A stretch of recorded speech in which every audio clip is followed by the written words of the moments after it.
Economic freedom is about, yes, the freedom to buy and sell stuff, but it's also about the freedom to interact with people, to converse with people, to travel where we want, to say the things we want to say. These things that involve interaction with others are truly at the core of economic freedom. There's a tremendous body of evidence that suggests that economic freedom is associated with many of the things we think of when we think of a healthy society.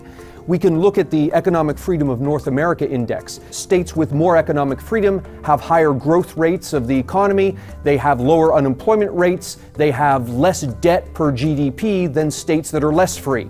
All of these things we associate with economic health are also associated with economic freedom. But we see the same phenomenon when we compare countries of the world.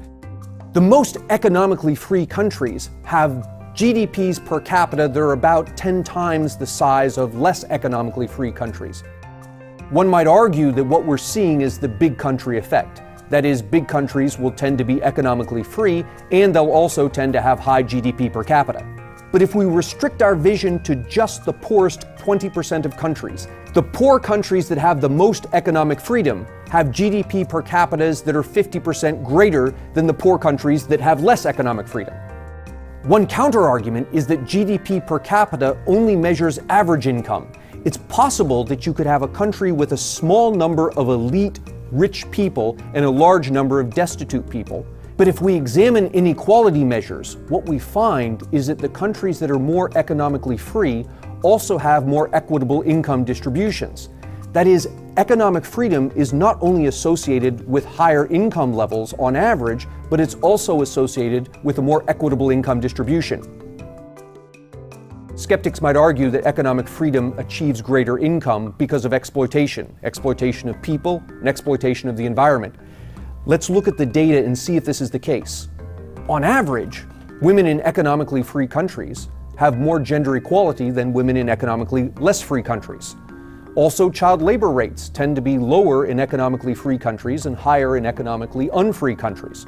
One might argue that child labor rates are lower in economically free countries because economically free countries are richer and therefore can import products from poor countries that do not have child labor laws. In effect, the rich countries encourage the poor countries to exploit their children, so the rich countries don't have to exploit theirs. But if we look at the poorest countries, we see the same phenomenon.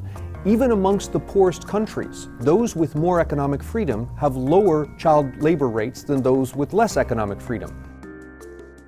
Economic freedom also accompanies reduced exploitation of the environment. For example, deforestation is worst amongst the least economically free countries.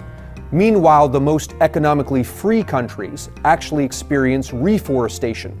Their forests are growing. Economic freedom is about the freedom to act. The more freedom we have to act, the more able we are to do the things we want to do, to create wealth, to protect the environment, to help people be equal across genders, to help children no longer have to work in factories. It's about being free to make your own choices and to live with the consequences of those choices, provided that you do not violate anyone else's freedom. The more economic freedom we have, the more able we are to make the world a better place.